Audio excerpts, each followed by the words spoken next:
අපි ඉතාමත්ම ස්තුතිවන්ත වෙනවා මේ චීන ආණ්ඩුවටත් චීන රජයටත් මේ ව්‍යාපෘතියත් එක්ක අපිත් එක්ක සම්බන්ධ වීම පිළිබඳව මේක නිකන් නිවාස ව්‍යාපෘතියක් නෙවෙයි. නිවාසයක් කියන්නේ අපි දන්නවා පවුලකට පුද්ගලයෙක්ට රැකවරණය දෙන තැනක්. ගෙදරක් විතරක් නෙවෙයි. මේක තමන්ගේ පවුලට ආරක්ෂිත තමන්ගේ අවශ්‍යතාවයන් පුරවැසියන් හැටියට ලැබිය යුතු හොඳ ජීවිතයකට ගුණාත්මක ජීවිතයකට තිබිය යුතු සියලුම දේවල් ලැබිය යුතු තැනක්. එතකොට ගෙදරක් විතරක් නෙවෙයි, නිවසක් විතරක් නෙවෙයි, ශක්තිමත් ප්‍රජාවක් ගොඩනගන්නත් අපිට අවශ්‍යයි. එතකොට මේ ගෙවල් තුල විශේෂයෙන්ම කාන්තාවන් හා දරුවන්ගේ ආරක්ෂාව, ඔවුන්ගේ අවශ්‍යතාවලට ලැබෙන අවකාශය, ලැබෙන ප්‍රවේශය මේ සියල්ල ගැනම හිතලා සහ සියලුම දෙනාගේ සහභාගීත්වයෙන් මේ ව්‍යාපෘතියෙන් ප්‍රතිඵල ලබන ඒ ප්‍රජාවත් ඒ පවුල්වලත් සහභාගීත්වයෙන් මේ ව්‍යාපෘති ඉතාමත්ම සාර්ථකව කරයි කියලා කරගෙන යයි කියලා අපි බලාපොරොත්තු වෙනවා. අපේ ආණ්ඩුවට අවශ්‍ය විශේෂයෙන්ම නගරාසන්න ඉන්න අඩු ආදායම්ලාභී ඉතාමත්ම දුෂ්කර ජීවිත ගත කරන ආරක්ෂිත නිවසක් නැති නිසා ඉතාමත්ම අනාරක්ෂිත ජීවිත ගත කරන සියලු දෙනාටම කිසිම වෙනසක් නැතුව ජාති ආගම් ස්ත්‍රී පුරුෂ සමාජභාවීය කිසිම වෙනසක් නොකර ඒ සියලු දෙනාටම ගුණාත්මක ජීවිතයක් සතුටු ජීවිතයක් ගත කරන්න පුළුවන් විදිහේ අවස්ථා සියලු දෙනාටම ලබා දෙන එක අපේ අරමුණ. ඒ සඳහා චීන ආණ්ඩුවෙන් අපිට මේ ලැබෙන ආධාරය අපිට මේ ලැබෙන සහයෝගය ගැන අපි නැවත වතාවක් ස්තුතිවන්ත වෙමු. බොහොමත්ම ස්තුතියි. I am honored to be here today for the groundbreaking ceremony of the China Aid subsidized housing project, which will provide 1,996 homes for low-income families. This project marks a crucial step towards addressing the housing crisis that so many families in our urban areas face. Housing is far more than just a place to live. It is the foundation of a dignified life. A secure and comfortable home enables individuals to meet their other basic needs. It provides stability for families, fosters a nurturing environment for children, and offers the space for communities to grow and thrive. However, for many low-income families in urban areas especially, these aspirations remain out of reach. Urban housing issues in Sri Lanka are complex, particularly for low-income families who face overcrowding, inadequate sanitation, and a lack of essential services. Many of these families live in informal settlements where living conditions are poor and the basic rights to water, sanitation, and electricity are often denied. The struggle to find affordable and adequate housing is an ongoing challenge. Unfortunately, this situation disproportionately affects women, who are often the primary caregivers and responsible for the well-being of the family. In many cases, women bear the burden of maintaining a home in spaces that are overcrowded, unsafe, and lacking in privacy.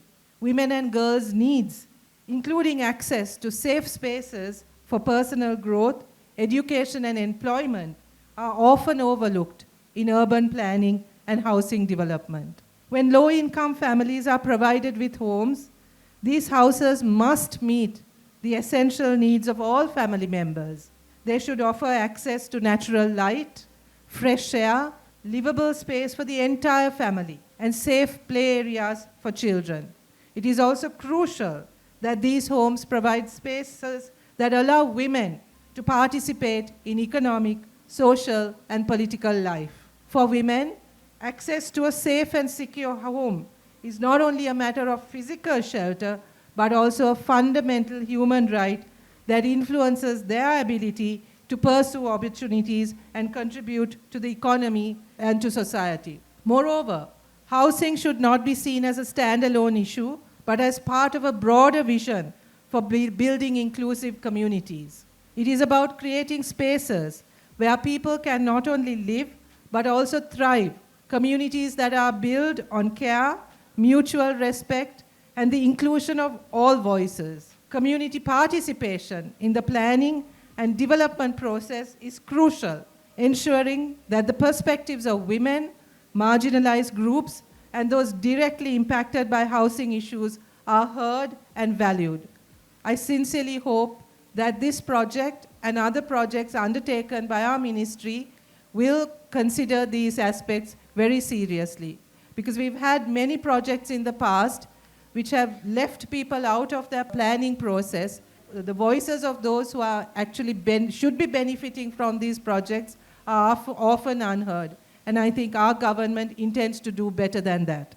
A recent community manifesto on housing and urban planning, titled Reimagining Colombo as Utopia, highlighted the voices of those who are often marginalized.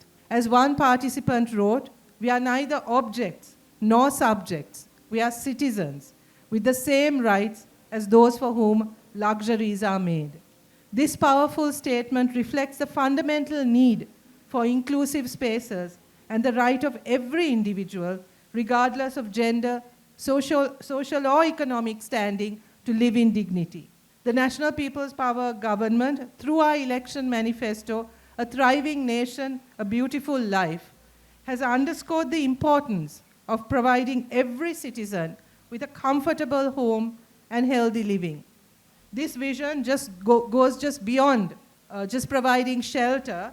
It is about ensuring that everyone, irrespective of gender, ethnicity, or economic status, can live with dignity, access opportunities, and build a future for themselves and their families. We understand the pressing housing challenge in Sri Lanka, particularly among low-income families. In Colombo alone, approximately 65,000 homes in low-income settlements are spread across 1,000 acres. These homes are often overcrowded and lack basic amenities such as clean water, electricity, proper sanitation, and even fresh air. In these conditions, multiple families frequently share a single house, further exacerbating their struggles. The situation is particularly difficult for women, girls, and children who face additional challenges related to safety, privacy, and the burden of managing household chores in cramped, inadequate spaces.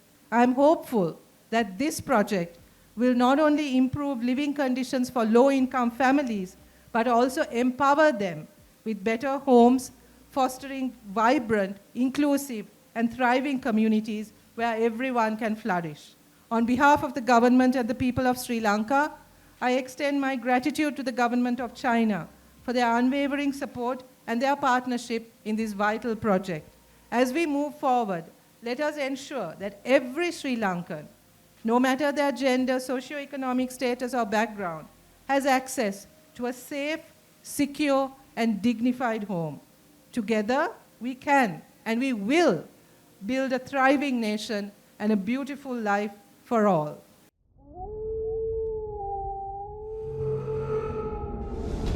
The News Reporter. වාරණයෙන් තොර අපක්ෂපාතී වාර්තාකරණය